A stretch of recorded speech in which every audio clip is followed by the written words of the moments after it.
done it! I cannot believe it! I swear you'll never see anything like this ever again!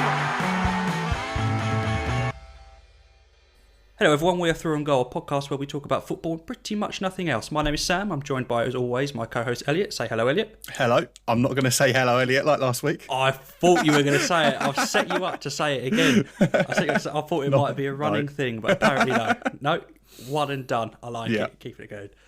How are you? Yeah, it's been an interesting week. I'm good in myself. Yeah.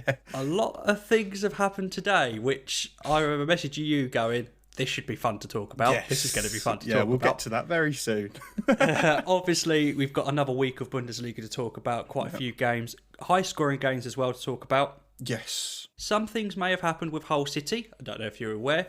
Elliot will get into that later. La Liga has announced its comeback. Premier League is looking like it's going to come back. However, there have been some positive tests. And obviously, the Scottish Premier League has decided it's done.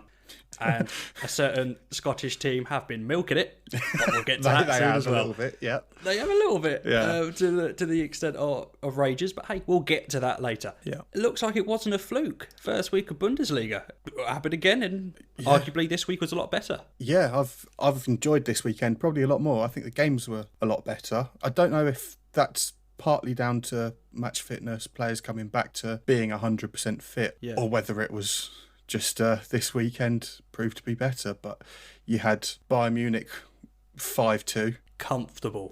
They were comfortable, It was 5-2 win, and we've got in the notes that we're going to preview the Klassiker, I think they call it. It's a derby game. It's the German El Clasico. But yeah, because there was a point in that game, the Bayern Munich game, that I was like, oh yeah, 3-0 up, and then they came back. I was like, oh, surely not. And you were like, no, they'll win 5-1. And then it was 3-2. And I was like, surely not. Oh, and then okay. they won 5-2. Yeah. It's comfortable. My favourite Canadian. Your favourite? Running the show. Yes. Yeah. Alphonso Davies. I don't know many again. Canadians, but he's my favourite. Yeah. I could only think of Justin Bieber and Drake otherwise. Oh, okay, yeah. Alphonso Davies is definitely my favourite then. No offence to the other two. But yeah, it was... Bayern looked like the team to stop at the moment. But then you had Dortmund winning again. You had Leverkusen looking good against your boys. Don't want to talk about it. That did end 3-1, not 2-1. No, my boys.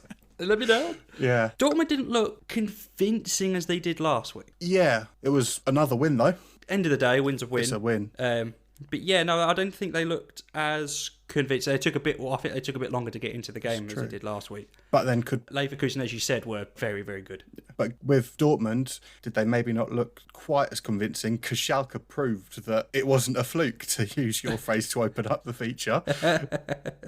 Oh, Schalke! What has happened to them? I was watching that earlier. It was just a shambles. Yeah, Every awful goal. goalkeeping. It was awful defending. It was awful.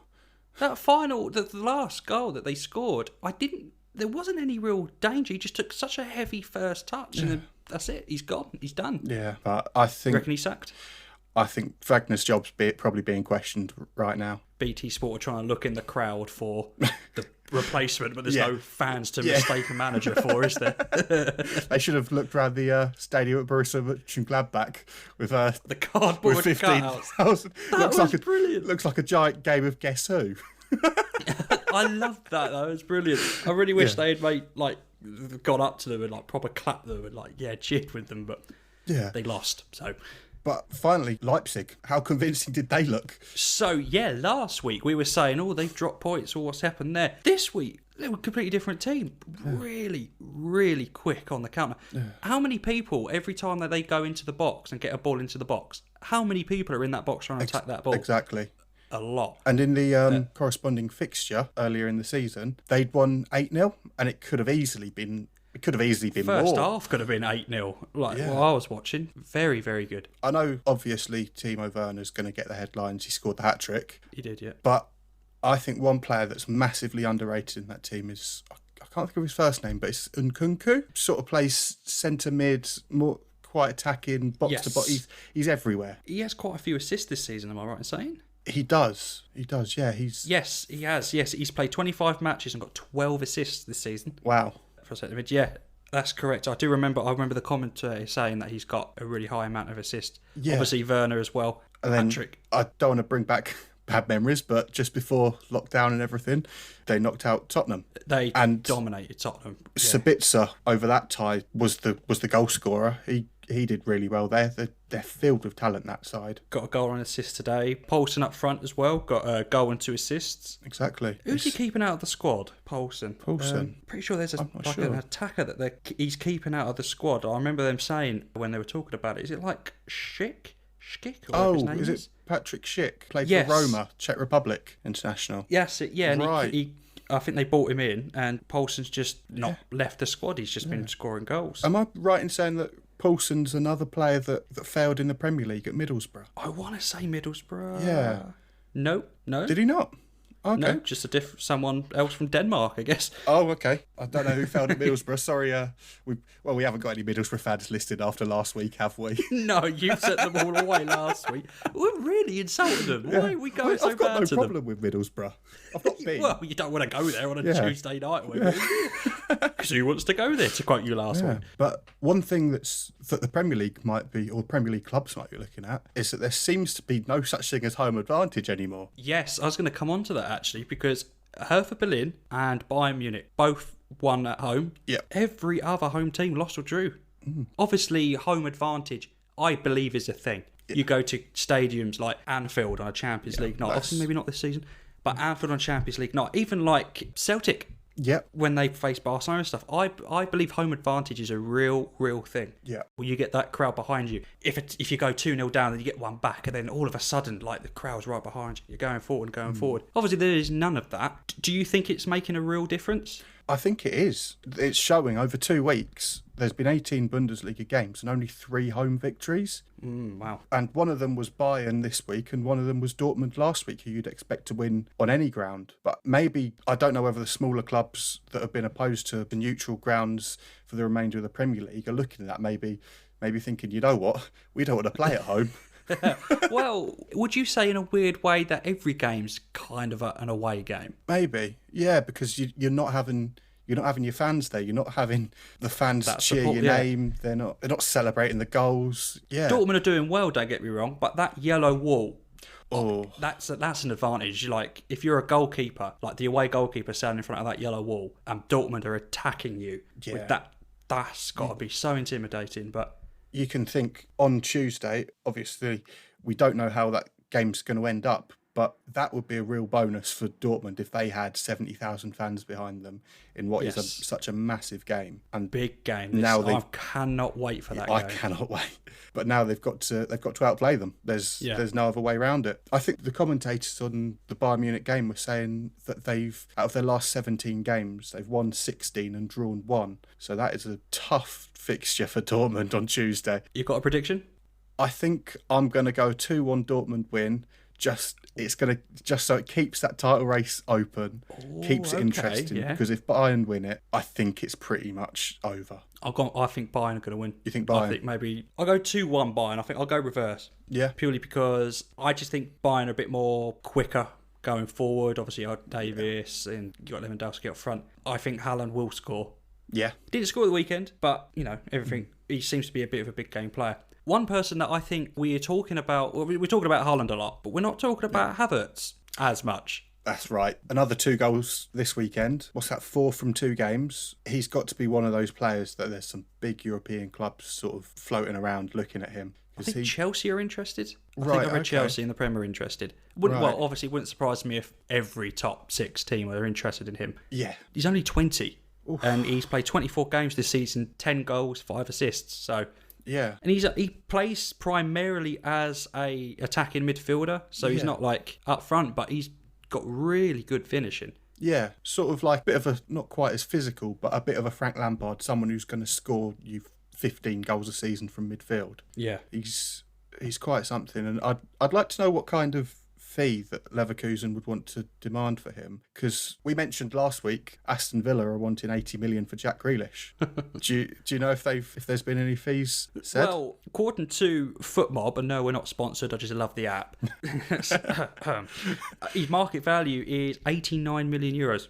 Then why would you even look at Grealish? Based in the Prem, I guess, Premier League experience, but I know what you mean. I do know what you mean. Yeah, Havertz he seems to be a bit more clinical in that sense. Yeah. Seems to be getting amongst the goals, so he's looking very, very good. Yeah, he's one of the future to be excited about. Yeah. Bundesliga's got some real young talent, though. Like, they're really good at nurturing that young talent coming up. Sancho, Haaland, Havertz. Yeah, and I watched a bit of the build-up to yesterday's games, and one of the things that was said there, which was quite interesting, was that they are actively looking for young English talent because the English teams are so strong. These talented young lads cannot get a game, so they're looking at them so they can bring them out to Germany and they can learn their trade out there. So Sancho's the big example, but obviously Schalke have got John Joe Kenny, and I know Reece Oxford's moved permanently out there now, but he had a few seasons out on loan. And it's... Chelsea loanee as well. Ethan Ampadu, Ampadu, that's the one. I couldn't think of his name. Yeah. He came in Tottenham home game, I think he was playing, in the Champions League. Yeah. From what I remember, he seemed to have a very solid game. We're not talking about him going, oh, God, do you remember that mistake he made? Yeah. He seems to be doing all right, yeah. He seems a very talented young centre-back, but he's Welsh, so England are going to benefit from him. Yeah.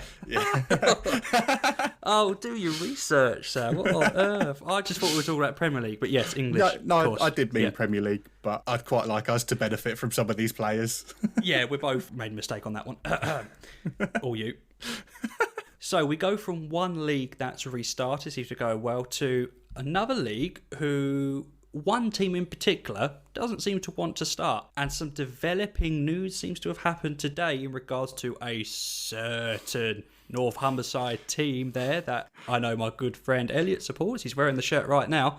I think I'm going to take a step back on this one, and Elliot can just talk about what exactly has happened this week. Okay, first of all, I'd just like to say the Hull City fans prefer the term East Riding of Yorkshire than North Humberside, but we'll go with it. Sorry. So it came out last week that Ihab Alam, our extremely frustrating owner, had written a letter to the EFL and the 23 other teams in our division saying that we should just void the league, end it, restart next season. Hull City then released a statement that they were disappointed that letter was leaked. They then later in the week sent out a second letter to the same effect, saying void the league, void the league, void the league. We've somehow upset fans of pretty much every club in the division, and it all transpires at the end of the week for sort of Project Restart, as they're calling it, that all Championship players are going to get tested, and those results came out today. I think it was 1,014 tests. Something like that, yeah.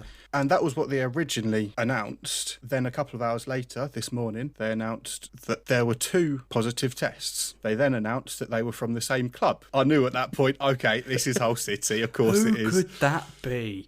Then not long after that, the inevitable statement from the club came out saying that 2 of our players have tested positive for the virus, which I would question a little bit how much was kind of known at an earlier stage, seeing as we are the only team that has expressed sort of wishes to void the season. Publicly, anyway. Yeah, publicly. And we are the only team in the league to have had positive tests. And it's what any Hull City fans would know as typical City. That's just, the banter era goes on. But when the first letter got leaked, or published, that evening, Tom Eaves, someone who we are both very fond of, Eaves, put on Twitter that he thinks the season should resume, but was very adamant it should only be when all players, staff, families find it safe to do so. And there were comments that were almost borderline attacking people, particularly after the club had said publicly, this is our stance. He says that it's kind of morally shameful, and that when there's people dying all over the country, all over the world, it's money and greed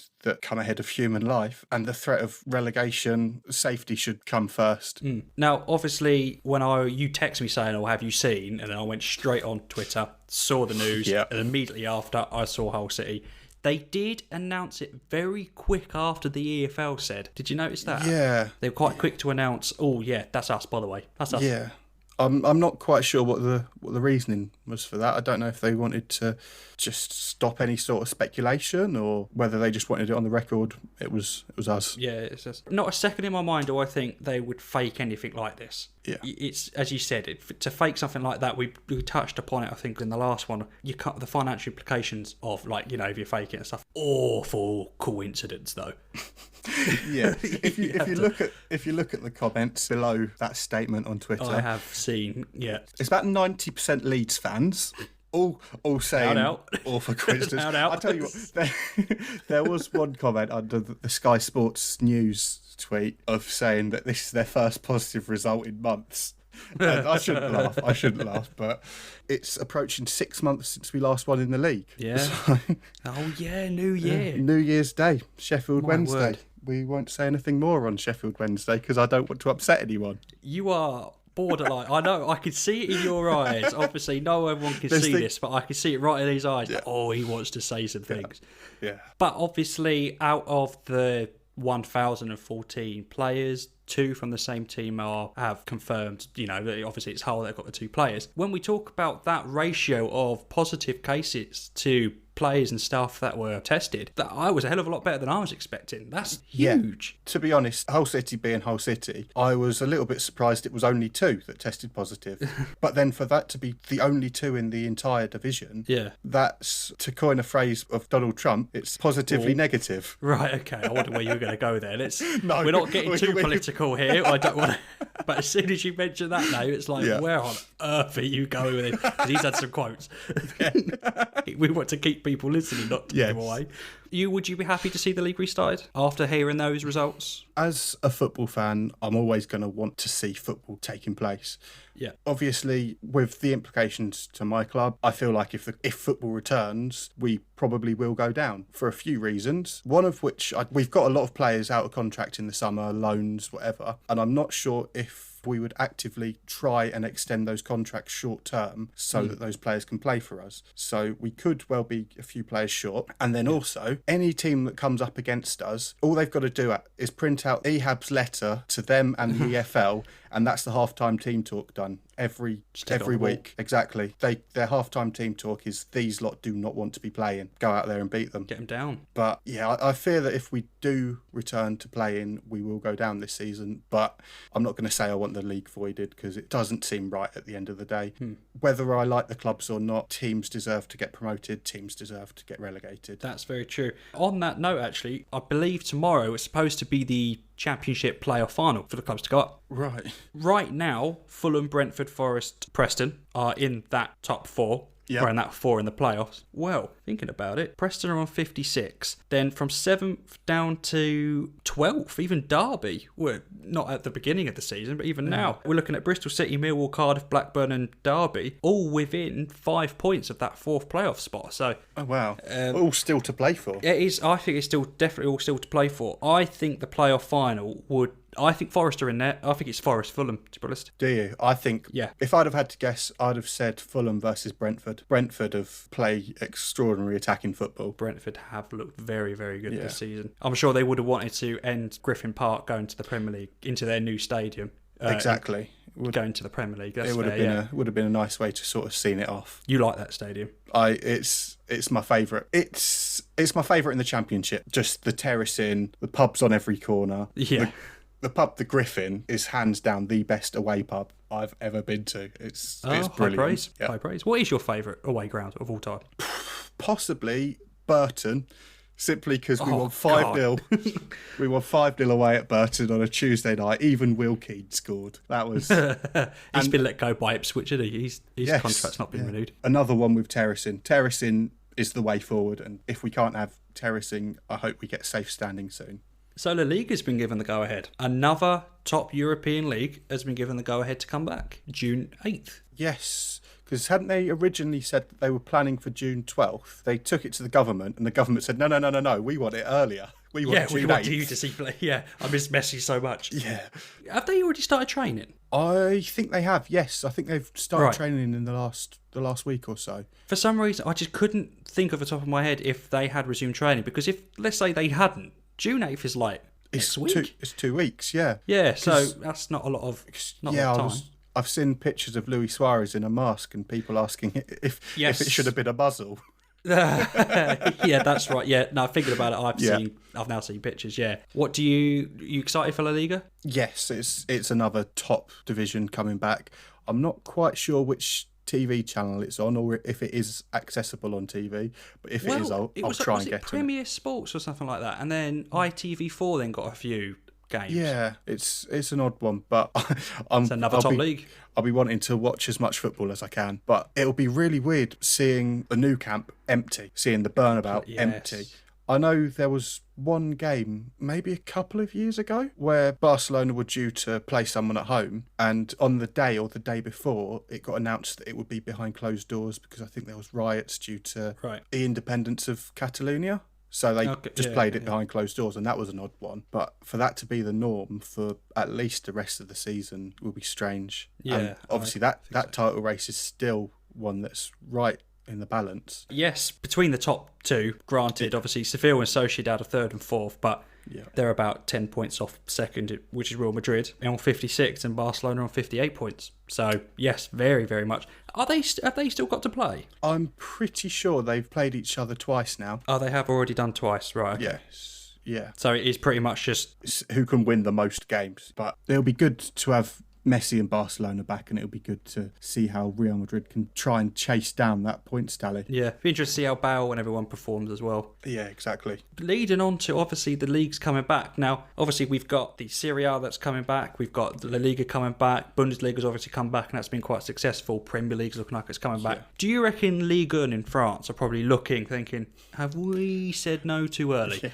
Yeah, I've seen, I think it was today, that Lyon urged the French FA to do a U-turn because they're seeing the success that other leagues are having, and Lyon had said that they'd threaten legal challenges from the outset, from when they cancelled the league. Haven't PSG already been crowned? They have already been crowned. So how do you go about you can't getting that back? I was going to say you can't really get it back. Yeah, can we have that trophy back, please? No. Yeah, sorry, a little bit premature. We're giving you that. Let's just take that back. Thank you. I've also seen during the week that Ligue 1 have said that the new season will start on August 22nd, which, with all these leagues finishing off their seasons and UEFA still intent on completing the Champions League, Europa League, we could well be in with a summer of football throughout. Just constant football. Exactly. How does that line up though? Because if they're starting in August, how does that then work for Champions League games and league games and international friendlies? And it's a tough one because they'll be on a whole different timescale to every other league in Europe. It's for them to sort out, and we'll see what happens. They sort it out, we'll talk about it. That's how this works, and that's how I intend to keep it working. Yes. On with, obviously, Liga and La Liga. Another 6 Premier League players have tested positive for the virus. Project Restart. One of them was it Mariappa for Watford? Yes. I think. 2 Bournemouth. Yeah. I want to say 2 Bournemouth. And I'm not sure that I heard that they said the others. I don't think others have publicly come out. I don't think. No, I haven't read anything about the others. But another 6. Obviously, we've got to look at it. Pros and cons. Yeah. Out of the thousands of players and staff that are in the Premier League, 6 have proven positive. That is like less than 1% of all players. So but that is still 6 people that have been positive for coronavirus. Regardless. Exactly. And it only took 1 or 2 positives to stop the league originally. Is there a sort of threshold that they'll stop it again? It's who knows? I think that's the same with all leagues though. Like, if the Bundesliga tomorrow, after their phase of testing, say, hold on, we've got about 20, 30 people that are proven positive, what are they doing? Are they voiding the league again? Are they holding it? Who knows? But it's interesting to see what they've done in America with the NBA, that they're in talks with Disney World to have it as a real huge campus with everyone in there, with coaches, with staff, with players, all the training, all the games taking place in Disney World. Now, could the UK look at that and think, okay, having sort of the campus idea of it might well work? Everyone just in Alton Towers. Yeah, or Thorpe Park. Just in World of Adventures, just like coming around, play a football game and then go on the roller coasters. Yeah, we won, you get to go on that. But no, I do see, I like the idea of, it's a smart idea, I think, in a case of everyone's then together and then they do it, because I think there was talk at one point that Tottenham were going to do it because they got a hotel in the training room, in their training centre, so all of them would then obviously be living in the hotel room. So it's like a big bubble, so nobody goes in, nobody goes out, and it's all controlled. But there's disadvantage. Nobody goes in, nobody goes out. They're not going to see family, not going to see friends or anything like that. No. Not that you should be seeing, obviously, friends outside, but people you live with, your partners and your kids. They'll probably want to keep them safe and stay with. I don't know. But then in a situation like that, are they allocated? They're allowed 2 family members or something. But then obviously those family members have lives outside of that, and it's a headache. I tell you what, we need to get Robbie Savage back on the Prime Minister's questions and ask him that. I think that's what we need to do, because of all people to ask a question, Robbie Savage. When he said, "Oh, well, now we're going to go to Robbie's," what? What has Robbie Savage done to? Well, it made my week. You text me saying, "I know we don't get political on here, but can we please mention Robbie Savage?" I was like, "Of course we're mentioning Robbie Savage. What a weird thing to happen." Literally, what was it, a couple of weeks ago? The Lad Bible asked a question. The Lad Bible, yeah. Oh my word, they're scraping the barrel. Yeah, I'm obviously excited to see it start, but we'll see what happens there. Now, big development in the Scottish Premier League is that Celtic are 9 times. I think 9. I don't think they've tweeted it very much, but I think it's 9. Might have been mentioned. It might have been mentioned once. They may have only tweeted it once or twice. I definitely haven't seen Neil Lennon or Scott Brown with hair. We'll come back to that in a second. That's frightening. That is a weird look, but 9 times. Is it 9 in a row? It's 9 in a row. They've won it 9 times in a row, with Rangers being out of the league for half of those. Yeah, they right. They're milking. They are milking it. Obviously, you would, I guess, 9 in a row, and they were top of the league. I think it was fairly convincing. Mathematically, Rangers probably could have come back. It's always mathematically. Mathematically, Man City could come back, but let's face it, Liverpool winning that league. But they are they were really rubbing that salt in the Rangers' wounds, aren't they, with the tweets? Yes, I remember the morning after they'd got supposedly crowned on Sky Sports News. They had Neil Lennon with his Apple headphones on, with his arm round the SPFL trophy. If you didn't laugh, you'd cry. Did you see the really cringy video of Scott Brown? I think he was in the middle of the stadium and he lifted the trophy, and then the trophy was then outside everyone else's home, and they opened the door. Oh my God. It was outside Lee Griffiths' home, and he points to his house number 9. Oh, you've got to laugh, but fair, absolute. It's the kind of thing that if it was your club, you would be absolutely loving you're retweeting everything. You're tweeting. But anybody else, you're seeing right through it. Yeah, there's obvious. But obviously, if there's a champion, there's a relegation. Hearts have been relegated. Haven't taken it very lightly, though, have they? No, they've threatened legal action, and it seems very harsh. I mean, I know what I said earlier was that if teams deserve to get relegated, teams deserve to get promoted. But it's a harsh way to go down. It is very harsh. I think, looking at the league table, Hamilton are on 27 points and Hearts are on 23. Right. So it is possible. Hearts could have very easily have had some sort of run in. We see it. Exactly. Wigan used to do it every... Sunderland used to do it every year. For about 3 or 4 years straight, Roberto Martinez, when he was in charge of Wigan, all of a sudden they were like, "Oh, hold on, we want to stay in this league. Let's play football." Yeah. And they won the FA. Won the FA Cup as well from it. I think seeing how close they were, it's not like, "Oh, yeah, all right, you're definitely relegated." We talked about Stevenage last week. I think they were quite a shoe, and even points per game. Yeah. As a Hull City fan, I've seen my team get relegated from the Premier League twice, but at least I've seen them get relegated, decided on a football pitch. Yeah. Not being told, by the way, you're down. Yeah, it's happened. Yeah. Right, okay. Yeah, do you think it was the right thing to do? It's a tough one. Looking at the leagues coming back, do you reckon? Yeah, maybe you'll just held out another week or two, see how it goes. Yeah. And then sort of reevaluate. I'm not sure. I understand the keenness to come back, but I don't think it should have been decided so quickly. I think the leagues that are cancelling at this stage are more looking forward to having a full season next season, so it doesn't affect that. Pre-season and training. Exactly.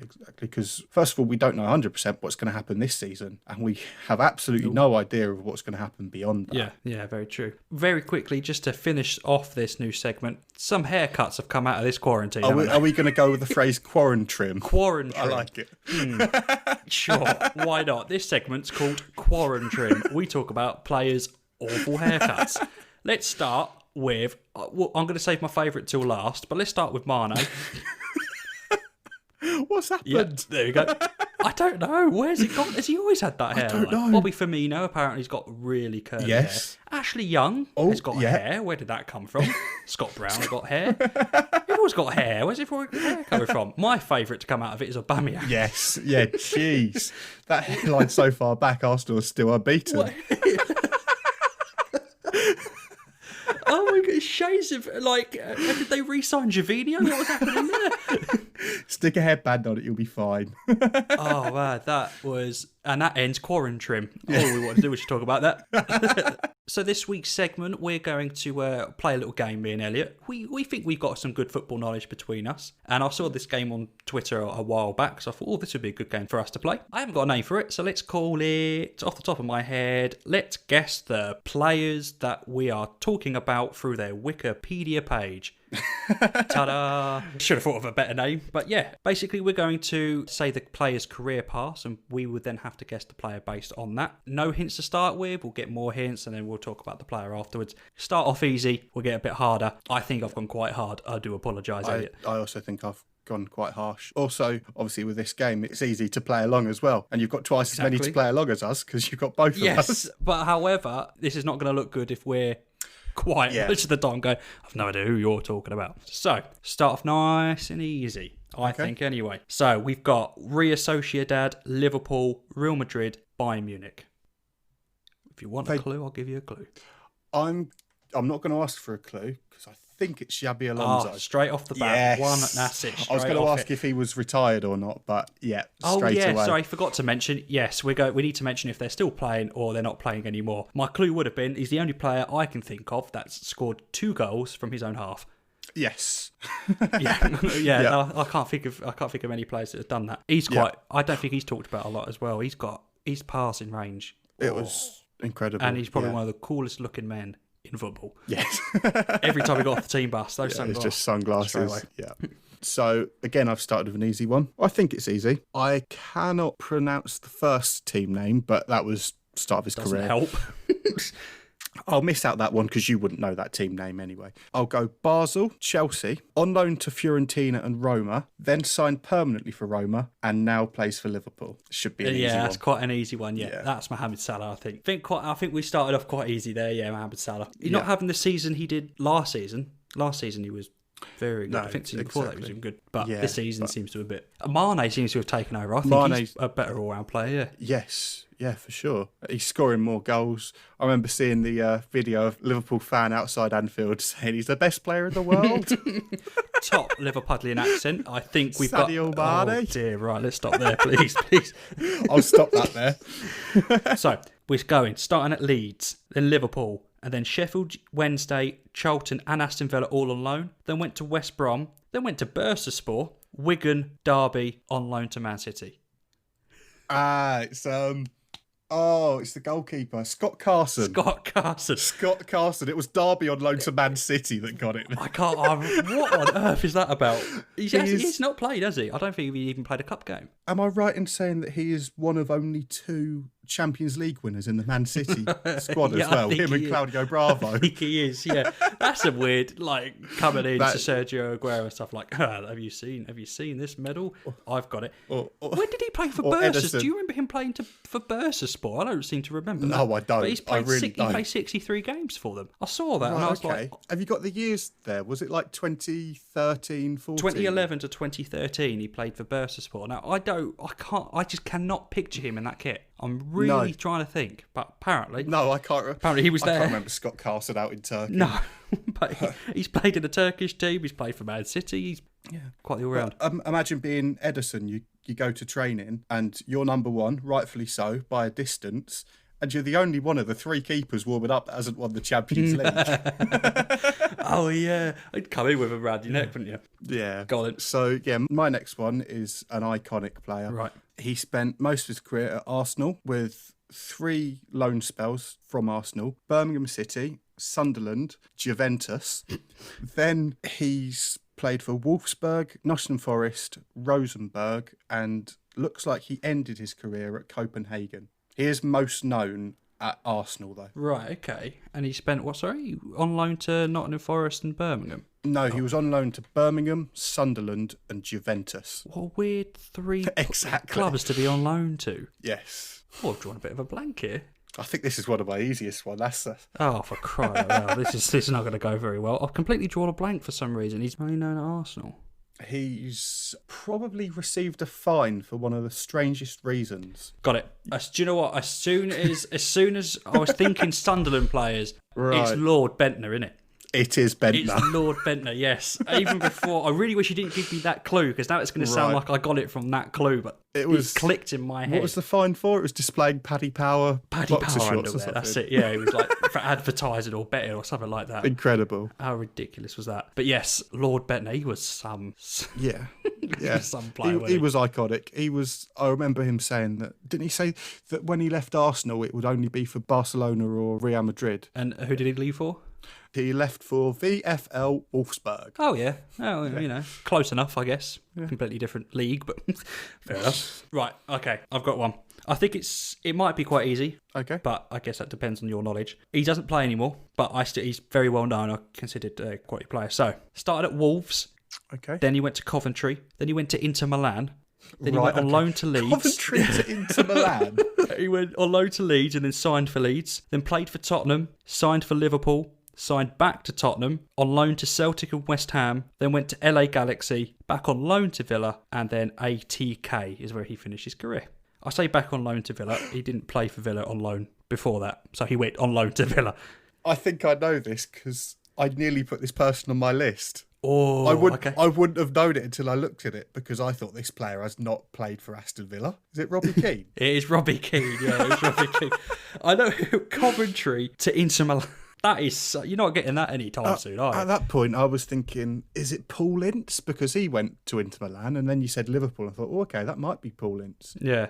But no, it was when you said Aston Villa and, what was it, VFK? ATK. ATK. Are they Indian Premier League, I think? Right, okay. I think. So I don't know. I take on. Yeah. Iconic celebration. Yes. I think we're talking about him. He's got that celebration was, used to do it all the time in the park, wouldn't you? Cartwheel forward roll and then whatever these guns were. Boom, straight away. Loved it. Hit me. Debating between two. Let's go with this one. Someone who was also retired. So he started at Sao Paulo, then to AC Milan, on to Real Madrid, back to AC Milan, then Orlando City, and while there was back on loan to Sao Paulo. Oh, Kaka. It is Kaka. Kaka. Oh, boom. I'm getting quite impressed. Am I right in saying Kaka was the world record signing for about a week before they signed Ronaldo? It was that same transfer window that they signed Kaka, Benzema, Ronaldo. Wow. Yeah, what a front three that was. Yeah. He's won Ballon d'Or, hasn't he? Just the one, I think. Before Modric won it, he was the last player besides Messi or Ronaldo to win it. Yeah. Okay, right. Should we go hard? Should I give you a hard one? I'll see if I can cope with a difficult one. So we're going from Leeds to Man United to Newcastle United, on loan to MK Dons, playing for MK Dons permanently, ending at Notts County. That is a tough one. Leeds. Alan Smith. Alan Smith. Blonde mohawk that he had back in there. Yes. Yeah, he went from Leeds to Man United. That's always a tricky move. That's never going to go down well, is it? I remember he scored a goal against Norwich. I seem to remember that from his career, other than John Arne Riise breaking his leg in half. Yeah, to be honest, that's the only thing that I can really remember from him. Was he player manager at Notts County at one point? He may well have been. Yeah.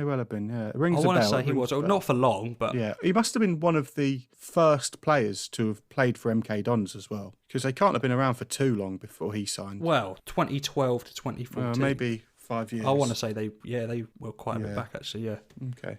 So my next one, you would have seen play on Friday. He started at Man City, had loan spells to Bolton Wanderers and FC Twente. He left Man City to sign for Celtic and has since signed for Hertha Berlin. He left Man City to join Celtic? Yes. Boyata. It is Dedrick Boyata. Yes. Yeah, that's a good one. I got proud of that one. He's the only player that I didn't realise, to be honest, that he played for Berlin. For Hertha, yeah. I was purely thinking of Man City to Celtic during that. I couldn't, for the life of me, remember what it was. I remember playing FIFA with a three at the back Belgium team with Company, Vertonghen and Alderweireld, and he'd always be that player on the bench. That's the only memory I have of Dedrick Boyata. FIFA memory. That's before Friday when he scored. Right, okay. I wasn't paying attention to that game then because I didn't even pick up that he played for Berlin, but he scored. Okay, currently playing. Okay. You may have seen him play on a Saturday. Link it in. Bayern Munich 2, Bayern Munich, Bayern Leverkusen, Liverpool, Juventus on loan to Dortmund. Liverpool. So he moved from Liverpool to where, sorry? Juventus. And he's on loan from Juventus to Dortmund. Yes. I've only got one clue, so please get it after this clue because I ain't got another one. It's the only clue I can think of with him. I'll go with the clue. Go over clue. Lucas Leiva assisted quite possibly one of the best goals I've ever seen him. Well, I say him score. One of the best goals I've ever seen score. He just ran into the box and bicycle kicked it. I've got it. Go on. Emre Can. Emre Can, yes. That goal against Watford. That's it. The most unlikely person to assist, and then the most unlikely person to do a bicycle kick in the area. But what a goal. Fair enough. So yeah, my next player started at Newcastle. Okay. While there, he had loan spells at Middlesbrough, Cardiff and Bolton. He then signed permanently for Bolton and has since signed for Nottingham Forest. It's getting a little bit trickier now, isn't it? That's a bit trickier. Actually, this might be my first clue here. He started at Newcastle and went on loan, then signed for Bolton, and then for Notts Forest. Yes, yeah. Hit me with a clue on this one. Okay, I think, it must have been during his time at Bolton. They played against Gillingham live on Sky and he scored an absolute screamer. Oh, you're losing me here.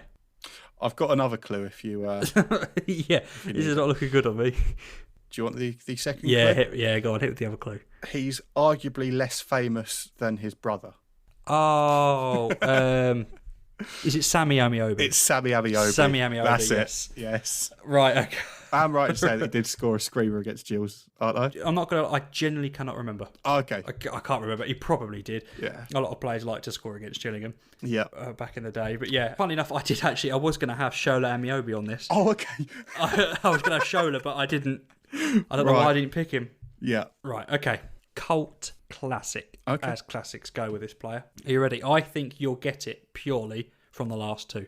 Okay. He doesn't play, by the way. Okay. He started at Leicester, then went to Liverpool, then went to Birmingham, then went to Wigan, Aston Villa, and then Newcastle Jets, then finished at Bolton.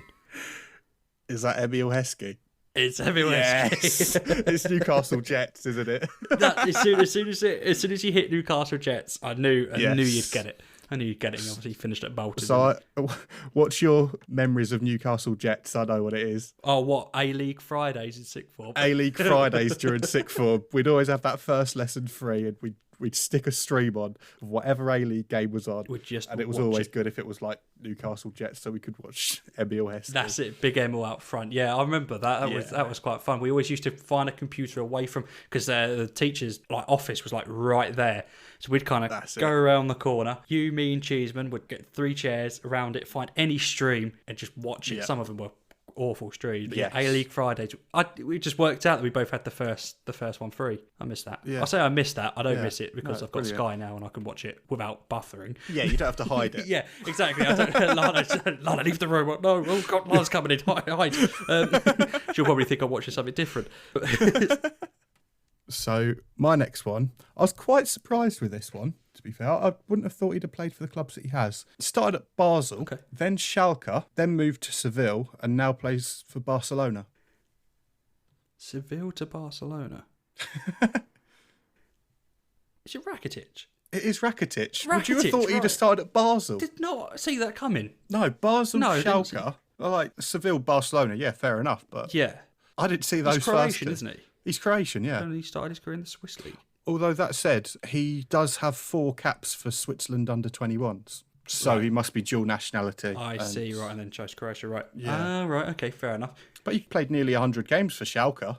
Really? Yeah, absolutely no idea. Yeah. Seville and Barcelona are literally the only two I can really recall. Good knowledge here. I've mixed it up with my next one. Okay. I've gone manager. Oh. The only reason I've gone manager is because of the list. Right. The list of teams he's managed. Are you ready? Okay. Barnet, Brentford, MK Dons, Leicester, Cheltenham, Barnet again, Notts County, Barnet again, Gillingham, Barnet again, Eastleigh, Barnet again, Chesterfield. Oh God, I can't actually think of his name, but it's Mad Dog. How dare you? He won Mad Gillingham Dog. the League 2 title. How are you not remembering his name? Oh, what is his Put some name? respect into It's his Mad name, Dog. please. Yeah, I can't Oh. say Mad Dog, mate. I've got to have the answer. I'm going to get this wrong simply because, no, it's gone. It's gone. Ah, Martin Allen. Martin Allen, that's Martin it. Allen. Mad Dog. Yeah, fondest memory was the League Two Championship title. First time Gillingham won it, I think, in like 50, 60 years. Yeah. I was there on that day. What a night. What a night, what a day. Sun was shining. Yeah. Everything was just so good about that game. I think we drew 2-2 in the end. Danny Kedwell and Dion Burton, I think, scored the goals. Right. Yeah, drew 2-2, but didn't matter. It didn't. Martin Allen came on the pitch. He was saying hello to everyone. People came on with Martin Allen masks, and he brought them onto the pitch and had a big old photo op with all of them. Nice. So it was just him in the middle with all the people in the mask. He loves Barnet, doesn't he? Yeah. I don't know what the obsession is with Barnet. Well, do you remember, like, he was managing Barnet, and they were, like, really in the relegation battle in League I Two. know what you're going to say. This is And then he brilliant, moved to Chesterfield, and then they both got relegated. Yeah, because he was in League Two. 2 teams go down. He moved from. I think he moved from second to bottom. And he didn't keep them up. Yeah, Both of them went down anyway. Yeah, He's out of. He's not managing now, but I'll be back in Barnet. no soon, doubt, won't he? Barnet will be looking for a manager soon. Yeah, He's always available. But yeah, Mad Dog. I had to bring him in purely because of Barnet. because of that. Go on it. Let's go with this one. It's an interesting one. Again, can't pronounce the first team, but he's only played 2 games for him. You wouldn't know him from there. So Inter Milan, Newcastle, Wolfsburg. Wait, can we just go back for a second? Inter Milan to Newcastle. Yes. Okay. Where, interestingly, he scored the exact same amount of goals in the exact same amount of games. Then Wolfsburg, Ruben Kazan. Importantly, a loan move to Birmingham, Levante, Seattle Sounders, and Shanghai Shenzhou. Oh, those final teams sound a bit familiar. Right. Oh. Does he still play for Shanghai? No, he retired in 2018. Oh, he's retired now. Go on, hit me with a clue. Okay, so Wikipedia only shows league games and goals. Yeah. So this says he's only played 4 games and not scored any goals. But we both know he's scored a very important goal. For who? For Birmingham. You can't for Birmingham. He was on loan for, it says 4 games, no goals, but he scored. Okay, a very important goal. He scored a very important goal. He was very quick. I've completely lost. I've absolutely hit a brick wall here. Think of Birmingham City. And what big games can you think of apart from that Thursday night where they beat us 1-0? God, yeah, in the snow. It was live on Sky. One of the most boring games I've watched in my life. we still went. We're suckers, but we still went for that. The Midlands derby between Aston Villa and Birmingham. No? Nope. One of the biggest games. Oh, it's clicked, hasn't it? is it Obafemi Martins? It's Obafemi Martins.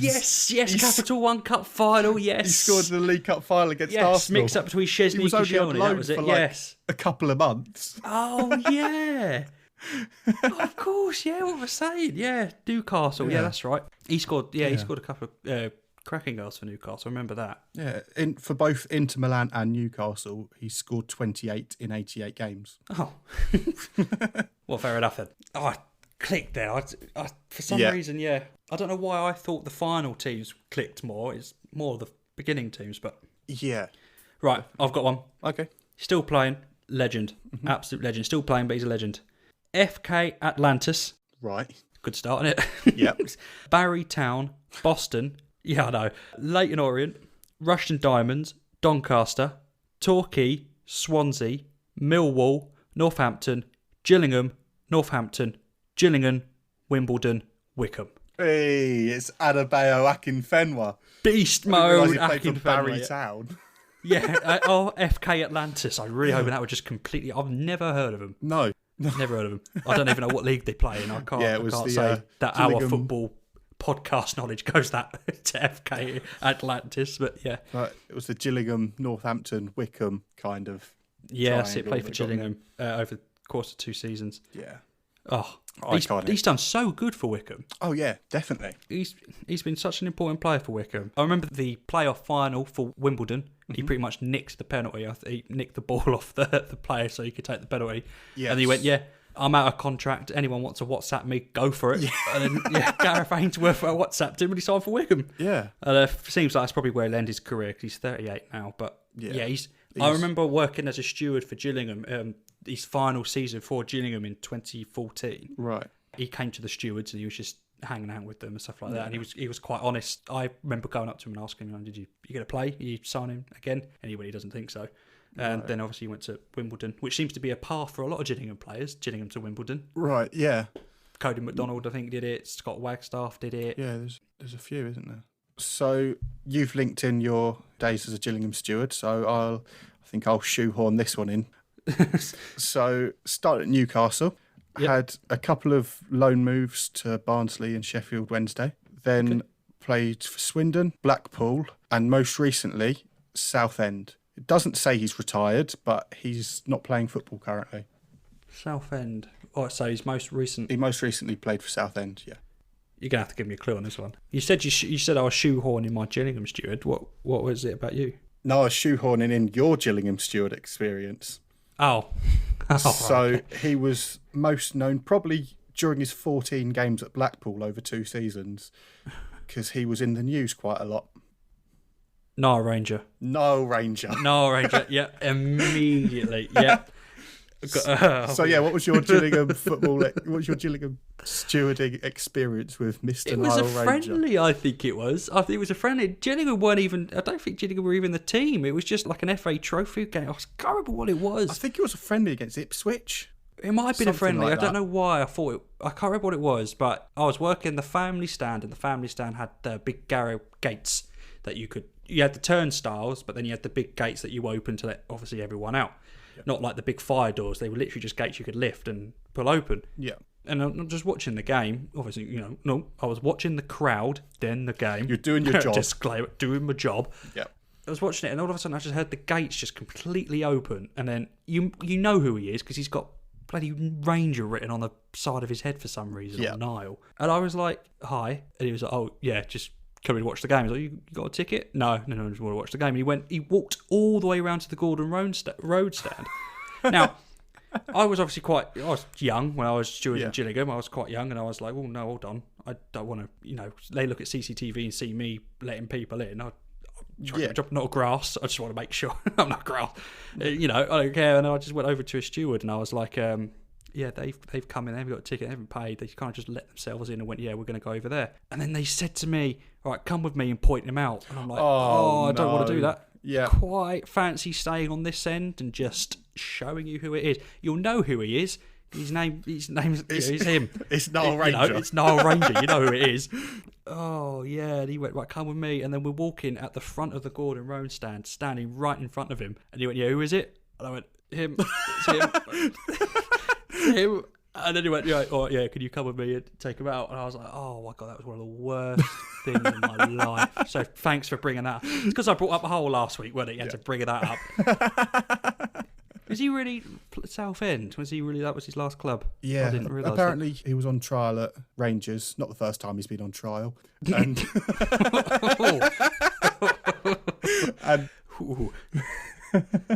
and it just didn't transpire to him getting a contract. No, I don't remember him really being a good footballer, to be honest. Yeah. Right, I got one. Okay. I think you'll get it. Yeah. I think you'll get this one. So, Birmingham, on loan to Bristol City and Colchester. Disclaimer, he doesn't play anymore. Okay. Then signed for Colchester permanently. Mm-hmm. Then played for Hull. Then played for Derby. Then back on loan at Hull. Then signed for Hull again. Then played for Bradford, Bury, Gillingham, and then Brunei. Brunei DPMM, where he ended his career. Is that Craig Fagan?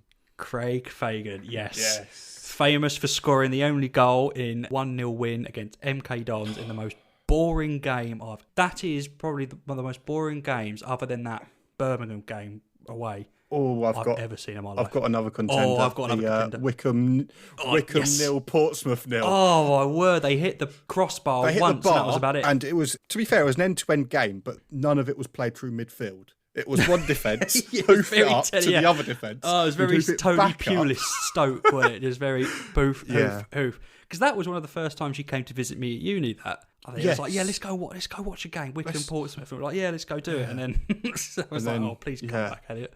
It's not all that bad. Yeah, that was shocking. That was a shocking game. But yeah, Craig Fagan is. I grew up watching him at City. He was part of that 2008 squad that got promoted to the Premier League for the first time. I was going to bring it up last week. Not sure if I can remember because you were talking about Hull's journey to the FA Cup final. Yeah.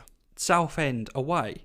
Was he? He was there, wasn't he? Am I right in saying he was in the crowd for that? That's a good shout. He may well have been. For some reason, I remember you pointed him out. And I think you're right. I don't know if was he playing for. He must have been playing for Gillingham at the time. Yeah, that's a good shout. Yeah, I think he was. I didn't think to bring it up last week. I just couldn't remember. But when I was looking him up now, I'm thinking, oh yeah, I remember. Just vividly remember you saying, oh, that's Fagan, Craig Fagan over there. So yeah. See, my sort of underlying memory of him isn't a good one.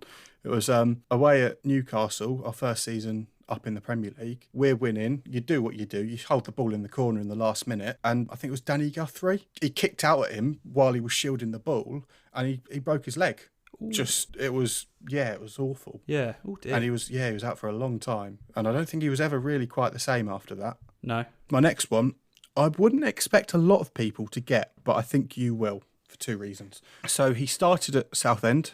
He spent a lot of his career at Crystal Palace with only one loan spell to Blackpool, then moved to Cardiff with loan spells at MK Dons, Portsmouth and Plymouth, and signed from Cardiff to Gillingham last summer. Still plays for Gillingham. Cardiff to Gillingham last summer. Oh. Oh. I'm a Gillingham fan, I promise. I'm not one of the fake ones. Why can't I get this? You don't find many fake Gillingham fans. No, it's a good point. If you say you're a Gillingham fan, it's fair enough. The next words, the next sentence is normally, "Oh, I'm sorry." When I moved up here, everyone was like, "Oh, who do you support?" I was like, "Oh, I support Gillingham." They're like, "Why?"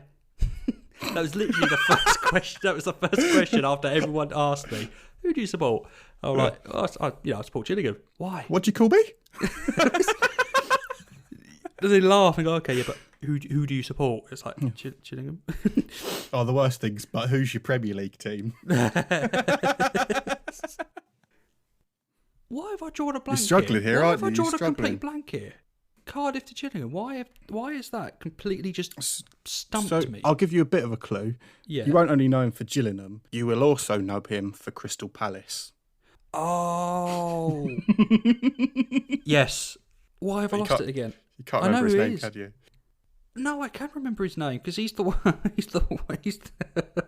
Yeah. So I said Mad Dog. If you describe how you know him, I'll let you have that. Oh, it's like O'Keefe. It's Stuart O'Keefe. Stuart O'Keefe. That's it. Why do you know him? It was one of our first ever away games. I want to say it was probably one of the first ever away games at Selhurst Park. I've got to say that's probably one of my favourite away stadiums. That the stand behind the ground is always bouncing. Yeah. O'Keefe's running through. McGregor then tackles him or takes him out or something like that. I think it was, and then McGregor gets a red card. Huddleston goes in goal. Now, from my knowledge, Elliot, you weren't too happy with that red card, were you? I was not ecstatic.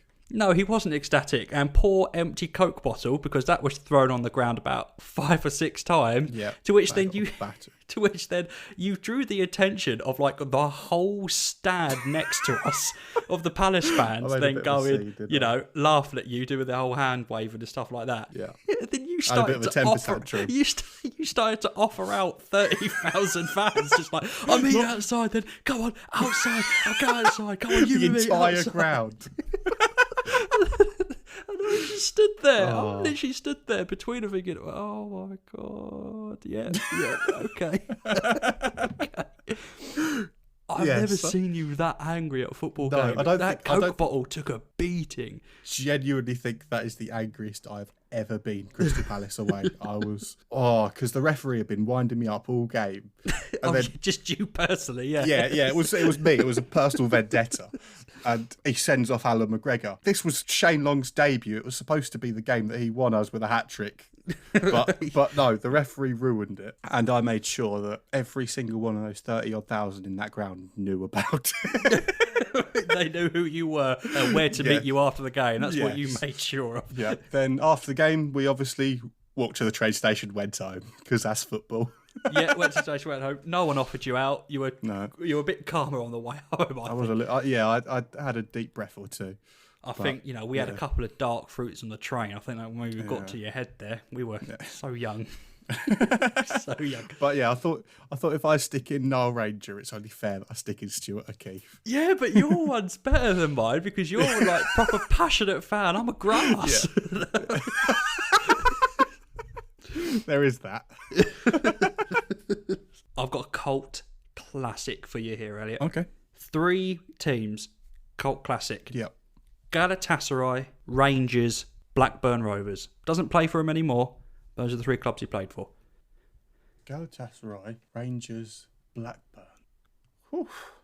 In the decade from 2000 to 2009, he was voted the 47th best footballer to play in the Premier League. Come on, Elliot. Come on. Why are you taking so long? I'm thinking Rangers to Blackburn. I don't think I've got any. Do you want me to give you the actual clue? Oh, so that wasn't it? No, that wasn't the clue. Yeah. If you had got it though, I would have just cut it there. Would have said, right, that's the end of the podcast. Bye bye. He had a magic left foot. I don't think I've ever seen him score a normal goal. Was it Morten Gamps Pedersen? No, I can understand why you went for him, but no, not him. I know who you mean. It's the other one. Well done. It's not like Tudguy or something, is it? Yes, is it Tudguy? It is Tudguy, yes. Nicely done, yeah. And he was the 47th best footballer He in the was Premier voted League? the 47th best footballer to play in the Premier League in the decade 2000 to 2009 by the Daily Mail newspaper. Right, okay. Good to know. Some achievement. Yeah. Some award, that. But he's got that hanging up. I'll bear that in mind next time I'm watching The Chase. Yeah, he's Blackburn. He's a bit of a cult legend hero at Blackburn, from what I read when I looked him up. Yeah. I do remember him playing though. Like I can't remember him ever scoring a normal goal. He's played. He played 233 games, 11 goals, and all those 11 I think were like volleys or 30-yard screamers. Yeah, good player. Legend, absolute. Yeah. So I presume this first team is South American Penarol. Not sure. But then he moved to Bologna, then to Southampton, on loan to Hull City, on loan to Middlesbrough, signed permanently for Middlesbrough, and now plays for Sampdoria. Oh, he looks like Sid the Sloth, doesn't he? Maybe, Does he? Maybe. I've got a picture here. I'm not quite seeing it. Why do I feel? You might be right. That's not the clue I'd have given. I might be thinking of the wrong player. It begins with a G, I think. It does. His first name begins with a G. Oh, I've got him. Pretty sure he's got like a goatee. He has got a goatee. Long black. Oh, I know it. I can picture him. I cannot for the life of me remember his name. So I'm absolutely stumped. Think of Ratatouille. You know the film? Do I know the film? Yes, I know the film Ratatouille. I'm pretty sure he's from Ratatouille. Let me just... Otherwise, I'm going to look very stupid. Gusteau's, Remy. I can't remember who else were the other characters. Oh, no, it's not. Let's not. Please cut this out. No, keep it in, Lana. Keep this in. Or is he? Oh, actually, he is, but he's not who I thought he was. I've actually got away with one there. No, I haven't. No, you're going to have to cut this. No, we're keeping a lot of that in. There's someone in Ratatouille that has a name similar. I think I know the player. Can you give me the name? It's going to bug me, but I know the player. No, I'll give you a proper clue. A proper one, as opposed to the other. Okay, so your clue is think of the Disney film Beauty and the Beast. Okay, now what? His name is one of the characters in it. It's a French-sounding name.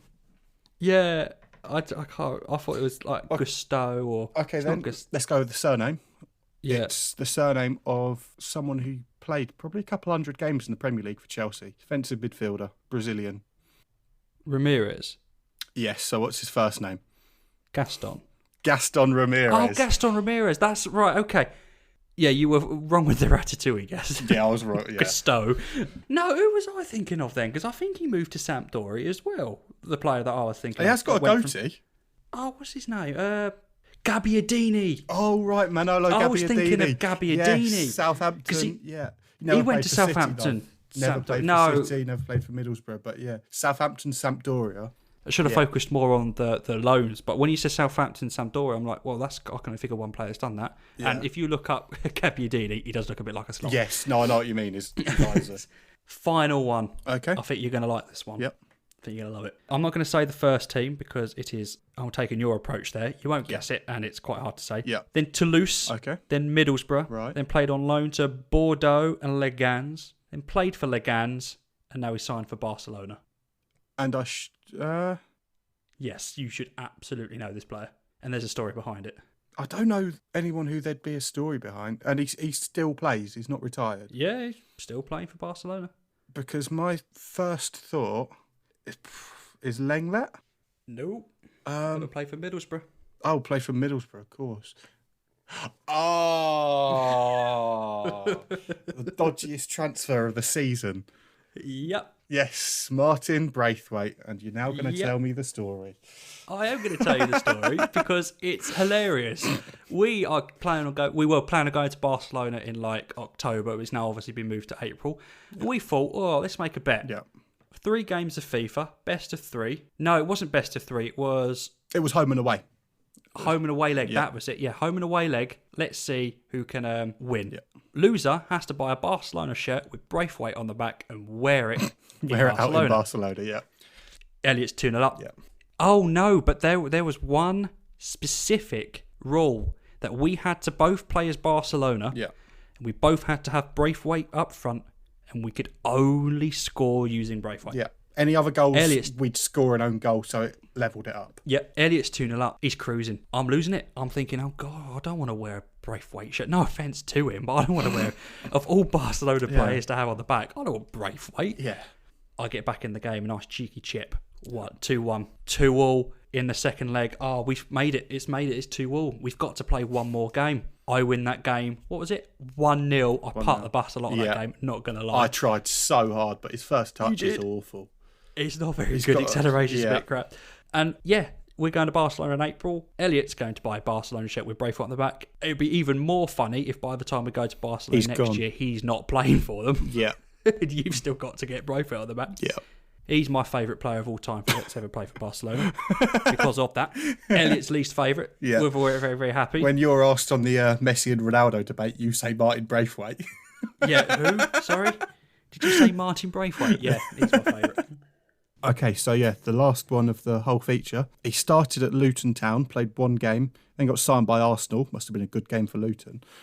Then 3 loan spells from Arsenal, Nottingham Forest, Crystal Palace and Reading. 4 years at Birmingham. Then another 4 years at West Ham. Then played for Stoke, on loan to Brighton, moved permanently to Brighton, then to Leicester, didn't know that, and ended his career at Milton Keynes Dons in 2016. That's quite the list. Yeah, that is... He'd be most known for West Ham, Birmingham, maybe Brighton. Right, okay. Let's hear a clue, because I've stumped there. Oh, this clue might give it away, but he has scored in a major international tournament. It's not really a clue of a lot of players have. It's a clue when it's a centre-back. Oh,